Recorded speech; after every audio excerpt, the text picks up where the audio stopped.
عقلية الندرة. يعني ببساطة إنك تبقى شايف إن كل حاجة في الدنيا محدودة، الفرص قليلة، الفلوس قليلة، النجاح قليل، وإن الناس الناجحة دول خدوا كل حاجة ومش سايبين لحد حاجة، أو الشخص اللي بينجح بياخد مكان أو فلوس حد تاني. عشان كده تلاقي الشخص اللي بعقلية الندرة ده طول الوقت متوتر، خايف، مستعجل، حاسس إنه متأخر، حاسس إن القطر بيفوت، وحاسس إن لو ما جريش بسرعة مش هيلاقي مكان.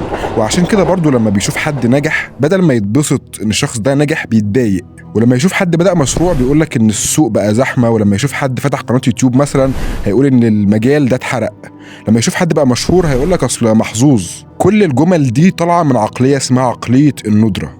عقلية شايفة إن الدنيا كلها كأنها كعكة صغيرة، ولو حد خد حتة كبيرة فيبقى مفيش حتة ليك، أو لو حتى شخص خد حتة صغيرة من الكيكة دي فهو خد نصيب حد تاني.